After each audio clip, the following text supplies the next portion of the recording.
경기도 남양주의 한 야산에서 산책을 하던 50대 여성이 큰 상처를 입고 피를 흘린 채 발견됐습니다. 경찰은 인근에서 입과 털 주변에 피가 묻은 채 배회하는 대형견을 발견했고요. 근처 공장 CCTV에서 이 개가 무는 장면을 확인하고 마취총을 쏴서 포획했습니다. 30kg에 육박하는 큰 개였는데요. 이 개의 목덜미를 물린 여성은 병원으로 옮겨졌지만 결국 숨졌습니다.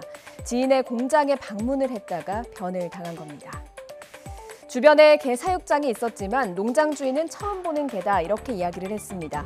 경찰은 정황상 다른 주인에게 오래전에 유기됐을 가능성도 배제하지 않고 있다고 밝혔습니다.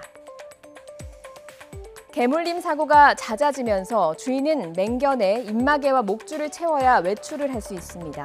하지만 주인에게 버려진 개들은 다르겠죠. 산으로 올라가서 새끼를 낳고 무리지어 다니며 야생 들개로 변해 공격성이 더 강해지곤 합니다. 민가로 내려와 가축을 공격하기도 하고요. 심지어 사람도 공격합니다. 반려견이었던 개가 유기견이 되고 그 새끼가 야생 들개로 자라면서 사람까지 공격을 하는 악순환의 고리가 생겨나는 겁니다. 유기견이 됐다고 공격성을 띠는 게 아니라 보통 유기견 1세대들은 그렇게 큰 공격성을 보이지는 않아요. 특히 이제 재개발이나 재건축 이후에 버려지고 간 아이들이 산으로 들어가게 되고 그리고 그 이후에 거기서 태어난 새끼들은 사람들을 거의 만나보지 못하기 때문에 점점 더 이제 더 좀 공격성이나 이 사람에 대한 적대감 같은 게 나타나는 경우가 많고요. 그냥 이렇게 유기가 된 아이들도 사실 이제 먹을 게 없다거나 부족하게 되다 보니까 조금 더 스트레스들이 많이 쌓이고 예민한 행동을 하는 경우도 종종 있습니다.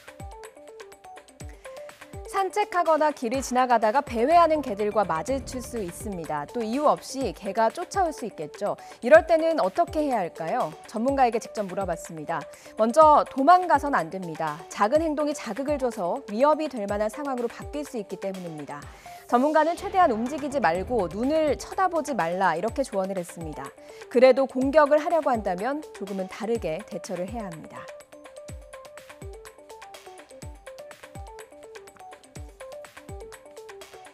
손에 뭔가 쥐고 있다라고 하면 이 손에 쥔 것들을 멀리 던져서 이 개들은 움직이는 물체에 상당히 예민하게 반응하거든요. 그래서 내가 가진 물건을 던지고 그 물건에 정신이 팔렸을 때 그 물건을 쫓아갈 때 도망가는 방법도 있고요.